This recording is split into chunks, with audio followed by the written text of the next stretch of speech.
continuar con el estudio bíblico. Estamos respondiendo a esta pregunta: ¿qué significa nacer de nuevo? Y esto viene de un diálogo entre Jesús y Nicodemo, ¿se acuerdan?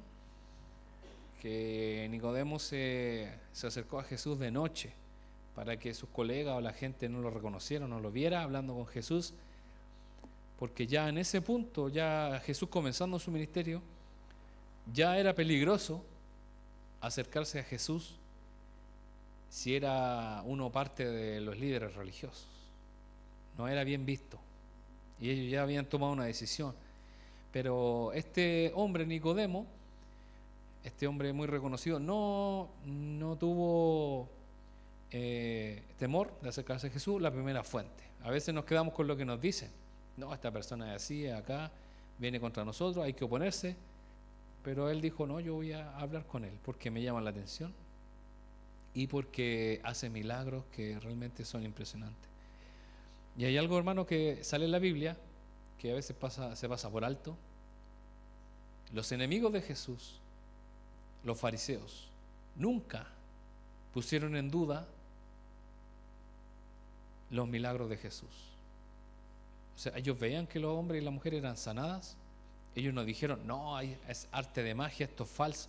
Jamás. Ellos todos reconocían que era un milagro de verdad. Lo que más hicieron, lo que más quizás lejos llegaron, fue decir que era por el poder de Satanás. Pero ellos veían que un hombre tenía la mano seca y después la tenía sana. Vieron a un ciego y ahora estaba viendo. Entonces, los milagros son irrefutables para los hombres que odiaban y estaban contra Jesús. ¿Y usted cree, hermano, que si hoy día Dios le diera a la iglesia poder sobrenatural para hacer milagros, la gente creería en Dios? Si no quiere creer, aunque esté enfrente de un milagro, no lo van a hacer. Y vemos a los fariseos, a los saduceos, a todos estos hombres que cuando él hacía un milagro decían: ahora, ¿cómo lo vamos a atrapar? Ellos nos decían: miren, acaban de hacer un milagro, ¿por qué no le creemos? ¿No? ¿Qué decían ellos? De alguna manera hay que atrapar, porque mira cómo lo tiene a la gente. Ellos no se dan cuenta que eso hablaba de Dios. Y este Nicodemo se acerca a Jesús y le dice una palabra clave que estamos viendo en este estudio, que es: debes nacer de nuevo. O sea, tiene que nacer de nuevo. Y vamos a ver, esto de la regeneración es un misterio, porque para nacer de nuevo debemos ser regenerados, y eso es un misterio. Vamos a avanzar. El viento que mueve las nubes. ¿Usted se ha puesto a mirar cómo se mueven las nubes? A veces se mueven lento y otras a veces se mueven muy rápido. Y cuando se mueven muy rápido da miedo porque algo se avecina, algo viene. Un pintor les estaba enseñando a sus alumnos cómo dibujar nubes. Comenzó en un lienzo, comenzó a hacer el fondo, que es el cielo azul. Entonces ahí los que están anotando empiecen a dibujar un cielo azul, saquen sus lápices de colores, y luego comenzó a trazar poco a poco, delicadamente, unas formas redondeadas que eran las nubes. Comenzó poco a poco, algunas más dispersas, otras más juntas. Y él terminó de dibujar, terminó de hacer una nube, y él le dijo a sus alumnos: acabo de hacer una nube que está detenida, que está ahí sin moverse, y quiero que ustedes ahora en sus lienzos dibujen una nube que esté en movimiento. Y empezaron a tratar de hacer varias cosas y no lograban llegar a la meta. Y este profesor, con la misma nube que él hizo, comenzó a tirar unas líneas finitas, casi imperceptibles, que no se veían a lo largo de la nube, y le dio un efecto de movimiento, que es lo que vemos ahí. vemos nubes quizás plasmadas, detenidas, las podemos ver aquí, y vemos nubes en movimiento. ¿Qué diferencia da quizá algo visual de una nube, por ejemplo? Pero ¿podemos ver el viento? ¿Qué estamos viendo? Cómo se deforma la nube nomás. Pero el viento no lo podemos ver. Y Jesús, cuando está hablando con Nicodemo, después de decir tienes que nacer de nuevo, y acuérdense que él lo ocupa 2 veces, dice que lo repite 2 veces, y también, ¿qué es lo que ocupa? En verdad te digo, de cierto te digo, préstame atención, debes nacer de nuevo.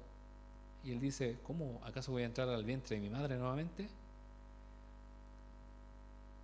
Y ahí es donde Jesús da un giro inesperado y dice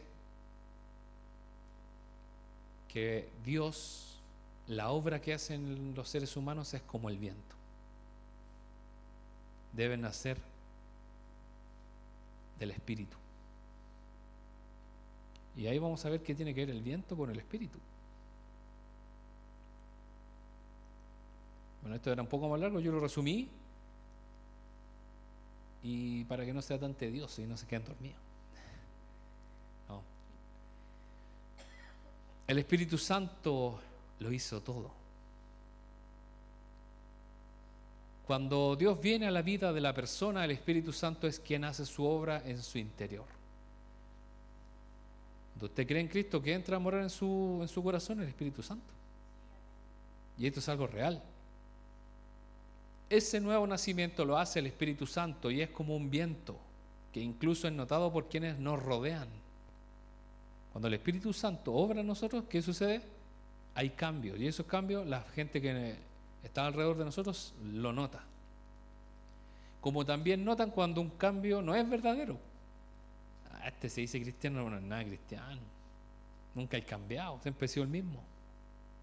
Pero cuando viene el Espíritu Santo a morar, ¿qué sucede? No, si está cambiado el hombre. No, si ahora se porta bien. El caso de Billy Graham. ¿Conoce usted a Billy Graham? Ahí está con una Biblia en sus manos. Bueno, él ya falleció hace mucho tiempo. Él era un evangelista mundialmente conocido. Escribió muchos libros.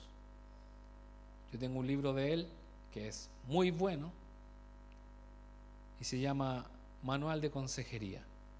Y ese manual lo crearon para que en el número muy parecido al 911, pero era otro número, donde la gente tenía problemas espirituales o de cualquier tipo, podían llamar y había un operador cristiano, una operadora que les podía ayudar, orar por ellos.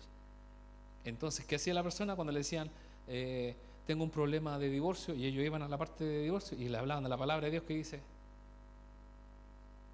tengo ganas de ya no seguir viviendo, iban a la parte de suicidio y ahí aparece como una pequeña reseña y también aparecen los pasajes bíblicos, y ese libro lo tengo yo. Así que cada problema yo busco así qué tengo que hacer. ¿Sabe lo maravilloso de ese libro? Que no está lleno de doctrina, no está lleno de nada, simplemente una pequeña introducción. ¿Y qué es lo que hay? Palabras, versículos bíblicos, nada más. Y eso es lo que es la palabra de Dios, eso es lo que es el evangelismo, es la palabra, nada más. A veces nos llenamos de cursos, de tanta palabrería, de tantas cosas, y lo importante es la palabra, ¿no?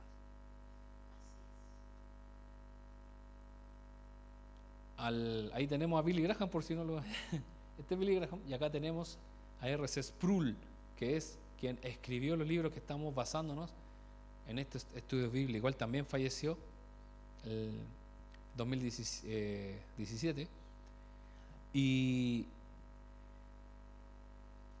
ellos tuvieron una conversación, se conocieron, y acá Sproul cuenta que estaban en una comida y Billy Graham comenzó a recordar cuando él llegó al Evangelio, y dice este hombre que cuando le vio los ojos lo vio como con algo especial, como cuando uno se enamora, y dice que alzó la voz Incluso se animó y empezó a hablar de cómo el Señor había tocado su vida cuando él era un adolescente. Y él decía, increíble que la obra del Espíritu Santo tocó tan fuerte la vida de Billy Graham, un predicador que había sido usado por Dios de muchas maneras. Él ha predicado en África, en Europa, en todos los lugares del mundo donde no existía, hermano, el internet ni la televisión, la radio a lo más. Y este hombre, al recordar su conversión, volvía a como si fuera un niño. Y él le llamó la atención. Y esa es la obra regeneradora que hace el Señor con nosotros. Y él decía, un hombre que ha predicado tantas veces, un hombre y solamente la verdad de su propia conversión, lo llena de emoción, lo llena de gracia. Y también, por otro lado, el caso de R.C. Sproul, él dice que cuando él llegó al Evangelio, también fue su primer amor, donde Dios lo llenó, pero él tuvo un dilema. Él estaba comprometido para casarse con una joven, y esa joven no era cristiana. Y él había decidido seguir a Cristo con todo. Y él sabía que tenía que casarse con una mujer, con una hija de Dios. Porque Dios tenía un ministerio para él. Él lo entendió de forma inmediata. Y él dice que oró mucho, oró semanas, porque él le tenía que decir a su prometida que si ella no servía a Cristo, no se iban a casar. Dice que hasta el día anterior, porque dice que vivían en ciudades diferentes, ella lo fue a visitar porque ellos estudian en la universidad, y usted sabe cómo es el sistema en Estados Unidos. Ellos se van a otras ciudades y van a pensiones que están ahí mismo en las universidades, viven ahí alrededor. Entonces su novia lo fue a visitar, y él dice que hasta ayunó y estuvo toda la noche orando con una presión tan fuerte, porque deseaba que su prometida, porque él realmente la amaba. Y él, increíblemente, Dios le dio gracia para no forzarla, porque él dijo, la convenzo, como nosotros los chilenos somos nos las creemos todas, porque viceversa, a veces la mujer también con el hombre, le hablo del Señor y que se convierta. Y este hombre estaba decidido a servir a Cristo. Imagínense el fervor que tenía él de su conversión, de decir, estoy dispuesto a dejar al amor de mi vida por el Señor. Imagínense. Y de esas pequeñas decisiones, Dios toca los corazones de las personas y finalmente los convierte en hombres grandes de Dios. No es que alguien le dio un puesto, ya tú vas a ser de una iglesia grande en Estados Unidos. No, son hombres que miren cómo partieron. De pequeñas decisiones, pero muy importantes. Dice que llega a su novia y él no le dice ninguna palabra. Y él dice que estaba tan nervioso que no le podía decir nada respecto a eso. Y lo único que se le ocurrió fue invitarla a un evento cristiano que era cerca de la ciudad, a ver cómo iba a ser su reacción. Y en esa campaña, en ese evento, dice que ella recibió al Señor en su corazón sin él decirle ninguna palabra. Y él entendió que esa era su esposa. Y obviamente cuando ella recibió a Cristo en su corazón fue lo más maravilloso, porque él dijo, yo no tuve que forzar nada, porque de lo contrario, y después obviamente hubo una conversación, me imagino que rieron, porque si ella no creía en Cristo, eso se iba a terminar en el momento. Y él dice que hasta el día de hoy, dice que su esposa cuenta que cuando fue a ese evento, ella lo acompañó simplemente por hacerle caso a él, pero que nunca pensó que Cristo iba a llegar a su vida. Y tampoco sabía todo lo que había detrás. Y quizás era mejor. A veces nos apuramos, a veces tratamos de arreglar las cosas por nosotros. Quizás nosotros quisiéramos ablandar a las personas antes de... Pero el Señor hizo su obra en estos hombres de Dios. La regeneración del nuevo creyente es como tratar de explicarle cómo es un arcoíris a un ciego de nacimiento. Si tú has sido regenerado, solamente tú lo puedes entender. Si tú ves una persona llena del Señor, tú lo puedes entender. No sé si usted ha dicho o ha escuchado cuando dice que está con el primer amor, es porque usted lo entiende. Hay que entenderlo o entenderlo. Pero es muy difícil explicarle lo que es Dios en la vida de uno a una persona que jamás lo ha vivido. Por eso, como consejo que nos da el Señor, en vez de andar forzando a las personas, lo mejor es que esa persona busque a Dios lo más innata posible o naturalmente posible. Obviamente si el Señor toca nuestro corazón para que le demos un pequeño empujón, porque también la invitó, fueron a ese evento, no fue algo al azar, él dijo, no tengo nada más que hacer. No, él lo hizo a propósito y estuvo toda esa semana hasta el último día orando, clamando por Dios. A veces nosotros, no, si se da bien, si no, no. ¿Se da cuenta la diferencia? Y son hombres usados por el Señor. La regeneración. Ahí en Juan 3 al 4, la versión NTV dice, Jesús le respondió, te digo la verdad. Aquí Jesús sigue hablando con Nicodemo. A menos que nazcas de nuevo, no puedes ver el reino de Dios. ¿Qué quiere decir?, exclamó Nicodemo. ¿Cómo puede un hombre mayor volver al vientre de su madre y nacer de nuevo? Y vemos cómo la palabra que tiene que ver con nacer de nuevo viene de generar. ¿Qué significa generar? Significa devenir o suceder. Algo va a suceder. Es decir, regenerar es algo que debe suceder nuevamente. Nosotros los seres humanos nacemos una pura vez, pero Jesús dice tiene que haber algo parecido al nacimiento, pero de nuevo. Es un nacimiento, un nuevo nacimiento espiritual. Jesús no se refería a la parte física, pero Nicodemo lo tomó muy literal. Vemos a niños, bebés que pasan abrazados del papá, de la mamá principalmente. Yo una vez vi a una bebé abrazando a su mamá, no la quería soltar. Y yo le dije, parece que se quiere meter dentro de ti de nuevo. Y ella me dijo, si yo me la pudiera meter a mi guagua de nuevo a mi vientre, lo podría y lo haría 1000 veces. Molestan menos, claro. Es más práctico. No se portan mal, no necesitan, se alimentan, todo, está todo muy bien.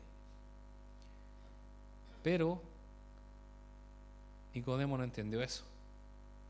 Era una regeneración espiritual, no física.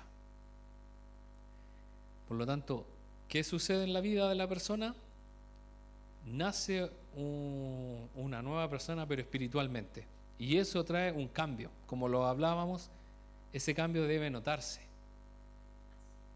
de adentro hacia afuera. Y lo notan las personas que lo rodean. Y ese es el cambio que hace el Señor. Jesús explica el misterio, porque hemos dicho que nacer de nuevo es un misterio. Dentro de la palabra de Dios hay cosas que son no reveladas aún, pero sí Dios la puede revelar más adelante, que son ocultas, y también hay cosas que son misteriosas. Dios es misterioso. Dios no puede revelarlo todo porque no nos da nuestra mente. Somos limitados. Y dentro del misterio de Dios hay muchas cosas por descubrir. Pero no es que sea malo. En Juan 3:6 dice, el ser humano solo puede reproducir la vida humana, pero la vida espiritual nace del Espíritu Santo. ¿Qué debe nacer en nuestra vida? ¿Qué debe vivir, comenzar a vivir? El Espíritu Santo. Lo que Jesús enseña es algo elemental, no detalles. Jesús no le está diciendo a Nicodemo, mira Nicodemo, tienes que aprenderte la Torá, tienes que hacer esto, otro, tienes que saber todas mis profecías, si no, no puedes hablar conmigo. No, le dice, tienes que nacer de nuevo. ¿Qué quiere decir? Que el Espíritu Santo debe morar en ti. Y era complicado, hermanos, porque hasta ese momento Jesús no había morado en nadie más. En nadie más. Usted se preguntará, ¿dónde estaba el Espíritu Santo? Morando en Jesús, en nadie más. Esporádicamente venía sobre un hombre o sobre una mujer y luego se iba el Espíritu Santo. Pero el primer hombre que pisó la tierra y en el cual moró el Espíritu Santo era en Jesús, en nadie más. Por eso le decía, ¿cómo le explico a una persona? Y Jesús lo está explicando súper bien. Que le está diciendo, deben nacer de nuevo. Hay algo que va a nacer dentro de ti que te va a cambiar por completo. Y él lo explica como el viento. Y aquí Jesús hace esta alegoría y dice en el versículo 8, el viento sopla hacia donde quiere. De la misma manera que oyes el viento, pero no sabes de dónde viene ni a dónde va, tampoco puedes explicar cómo las personas nacen del Espíritu. La palabra que ocupa aquí para Espíritu Jesús es la palabra neuma. ¿Se le hace conocido? Neumático. Neuma. Es una palabra griega que significa espíritu, significa viento y significa aliento. Neuma. Hay grupos cristianos que sí les gusta ponerse neuma, pero no porque le guste Goodyear o Michelin, sino por esto, porque es el espíritu, el aliento. Y aquí Jesús está usando, tú vas a nacer de nuevo, pero para nacer del espíritu tiene que haber un aliento de Dios en ti. Y aquí Jesús explica el misterio. ¿Qué es el misterio? Que el Espíritu Santo, podríamos decir, tiene vida propia porque es una persona. Ni Dios, ni Dios Padre ni Dios Hijo pueden mandar y hacer lo que ellos quieren, someter, por ejemplo, al Espíritu Santo porque también es Dios. Y no se va a dar esa relación entre ellos porque ellos están en consonancia en la eternidad. Pero son personas distintas y son un solo Dios. No es una energía, el Espíritu Santo no es algo que anda por aquí, por allá, inerte, no, es una persona. Por eso Jesús dice, no te puedo decir lo que va a hacer el Espíritu de Dios, porque Él toma sus decisiones en cuanto a la plena sabiduría y eterno conocimiento de Dios y perfecto. Por eso dice, de la misma forma el viento. Usted sabe, el viento corre para allá, corre para acá, cambia. Tampoco puedes explicar cómo las personas nacen del Espíritu. No lo podemos explicar. Simplemente es algo que sucede. ¿Usted puede explicar cómo Dios llenó su vida? Es muy difícil. Solo los que lo han vivido pueden entender. Y uno se emociona también cuando escucha a las personas cuando reciben a Cristo y también tienen un encuentro con Él. Pero es muy difícil. Pero aquel escéptico, las personas que no creen, aquellos que están simplemente observando, van a seguir ahí porque es muy difícil convencerlo de esa manera. Van a decir, yo creo que fue la emoción del momento nomás. Se puso a llorar porque pusieron una canción bonita. Pero Dios hizo una obra en la persona. El soplo de Dios. Neuma es el mismo juego de palabras que Jesús usa en el aposento alto. Cuando Jesús sopló sobre sus discípulos y les dijo, reciban el Espíritu. Antes de Pentecostés Jesús les dio que recibieran el Espíritu Santo y Él sopló sobre ellos. ¿Sabía usted ese dato? Ahí está en Juan 20, 22. Antes de Pentecostés ellos recibieron el Espíritu Santo. Una primicia del Espíritu Santo. En Pentecostés no era la primera vez que estos discípulos, los más cercanos de Jesús, recibían el Espíritu Santo. En Pentecostés lo recibieron 120 personas. Dice Jesús en Juan 20, 22, entonces sopló sobre ellos y les dijo, reciban el Espíritu Santo. Los discípulos que estaban ahí en ese momento recibieron el Espíritu de Dios. Y en ese momento Jesús usa la misma palabra, neuma. Podríamos traducirlo de esta manera. Jesús, neuma, sopló, neuma, sobre sus discípulos y luego dijo, reciban el neuma santo, el Espíritu Santo, que es como aliento, es un viento. Y que dice en Hechos, capítulo 2, que se oyó como un viento recio, que se oyó como un estruendo, pero era como un viento. Pero no dice que se derrumbó la casa. No dice la Biblia que era un viento de verdad. Se escuchó como un viento. Entonces, ellos estaban orando y se escuchó, me imagino. Ahí usted hace los efectos especiales. Y aparecieron estas lenguas de fuego repartidas a cada uno. Jesús le dijo a Nicodemo que el neuma sopla donde quiere, va donde le plazca, es misterioso. Por eso, hermano, ni usted ni yo podemos manejar ni hacer lo que queramos y decirle, Dios, haz esto, Dios, haz esto, otro. Tengo el Espíritu Santo, haz esto, y tenemos que tener mucho cuidado. Hay muchos cristianos insolentes con el Señor y porque piensan que el Espíritu Santo vive en ellos lo pueden mandar, y no es así. Debemos cuidar lo que tenemos, que es un tesoro. Dice la Biblia que si cometemos pecado, el Espíritu Santo se contriñe, y que aun cuando oramos mal o no oramos, el Espíritu Santo clama a Dios con gemidos indecibles, dice la Biblia. Y es el Espíritu Santo el que nos dice, estás haciendo algo malo, vuelve a Dios. Y nos dice, no es que te vaya a mandar un rayo, pero lo mejor es que vuelvas a Dios. ¿O acaso quieres que te dé un garrotazo? No. ¿Acaso quieres que te corte la cabeza? No. El Espíritu Santo nos va a llevar a la verdad. Por eso, hermanos, debemos oír lo que el Espíritu Santo nos dice todos los días. Y lo que nos dice el Espíritu Santo va a estar guiado por la palabra de Dios. Dios no se va a contradecir. Dios no nos va a mandar a hacer cosas que no son su voluntad. Como esas iglesias meas locas que aparecen por ahí en internet. Dios me dijo que tú te vas a casar con él. Sí, pero ellos dos están casados con otra persona. ¿Cómo se le ocurre romper un matrimonio? Ya está hecho. Ya está malo eso. Y había otro que decía, falso profeta muere en vivo. Yo obviamente lo quise ver y era un virus, lamentablemente. No. Y decía, yo decreto que todos los alquileres que tenías atrasados los vas a pagar hoy. Y esa mujer va y dice, pero apóstol, yo no pago el alquiler hace muchos años porque yo recibí una herencia y esa casa no. Y ahí quedó. Porque esas personas creen que son guiadas por el Espíritu Santo y no.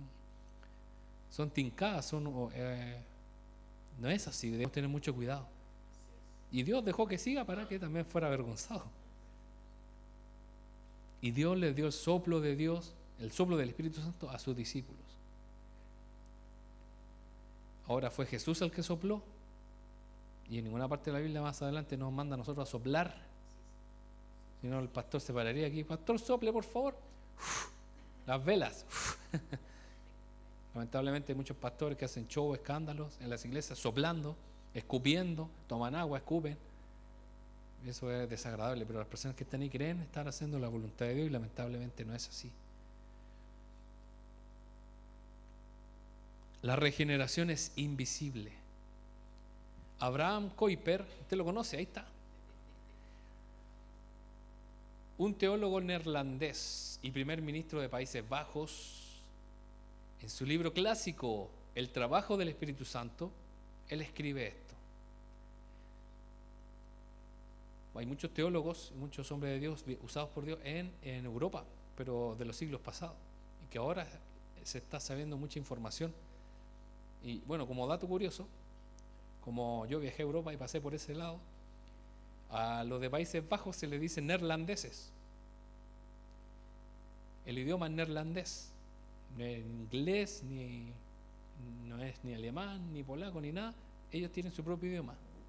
Por lo tanto, es bastante complicado y no les gusta mucho, no todos hablan inglés. Como dato también, en Europa no es famoso el inglés, algunos hablan inglés, no todos hablan inglés. Uno cree que uno dice, ya con el inglés voy a salvar, y no es así.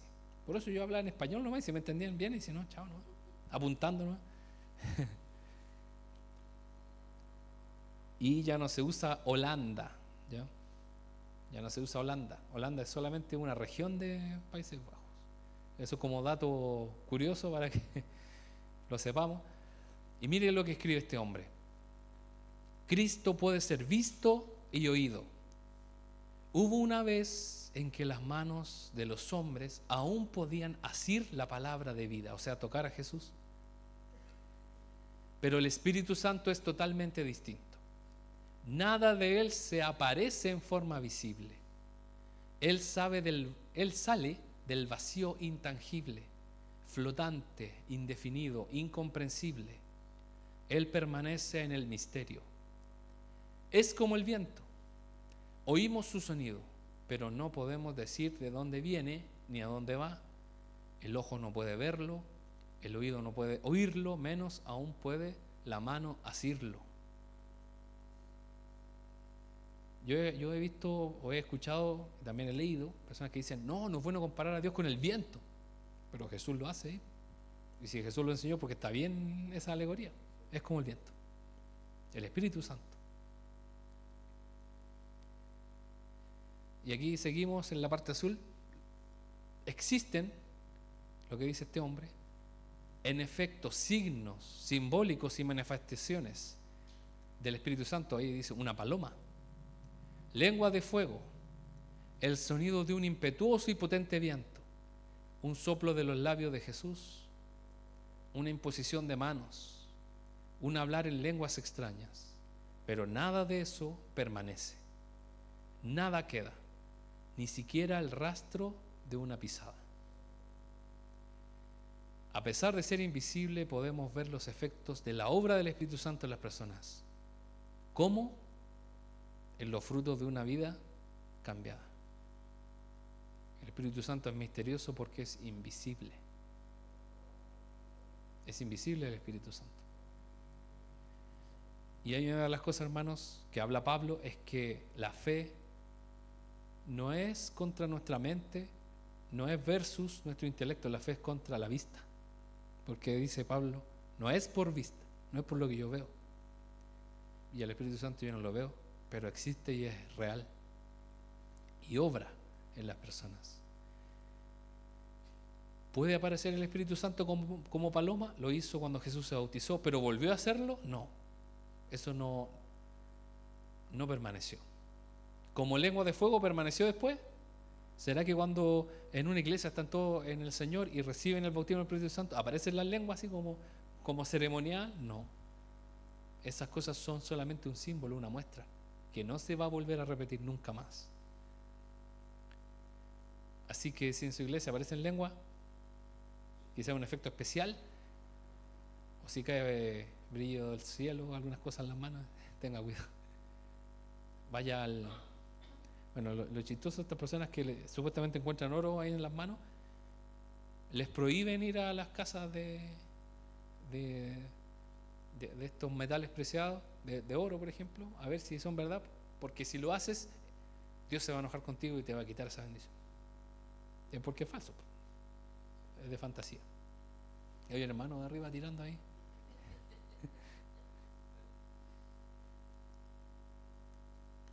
¿Hay un cambio en nuestro ser interior?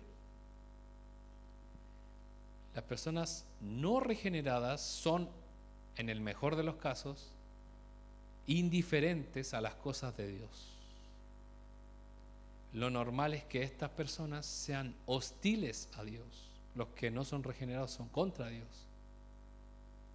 Por eso la persona más buena que podamos encontrar que no busca a Dios, la persona más buena es porque está como ahí, no está contra Dios, pero no es que esté cerca de Dios. La persona no regenerada jamás busca a Dios, es un fugitivo de Dios. En Lucas 19:10 dice, pues el Hijo del Hombre vino a buscar y salvar a los que están perdidos, tal como el pastor vino a buscar a la oveja que se había perdido. Él es el buscador. Nosotros somos los que estamos perdidos. Lo primero que hace Dios es el cambio en la disposición del alma. Si nosotros llegamos a Cristo con un corazón humilde, Dios cambia en nuestro interior como un chic. ¿Y qué es lo que lo hace? Cambia la disposición del alma a Dios, a lo que Él quiera decirnos, nosotros vamos a hacer. Y ahí es donde las personas que están a nuestro alrededor, que no están de acuerdo, nos van a decir: pero ¿por qué haces esto? ¿Por qué haces esto, esto otro? Podrías estar descansando, ¿para qué gastar tantos recursos? ¿Por qué haces esto y esto otro? Porque la disposición de nuestra alma ahora está predispuesta hacia Dios y no hacia nosotros mismos. Solo Dios puede hacer esa transformación. Solo Dios puede hacer ese cambio en el alma, en nuestro corazón. Y esta pregunta se la quiero dejar a cada uno de ustedes. ¿Hay un cambio en nuestro interior? Y ese cambio debe hacerse por el Espíritu Santo, que mora en cada uno de nosotros. Creo que esta es la última, sí. Y más adelante vamos a seguir con este maravilloso estudio de nacer de nuevo. Vamos a orar para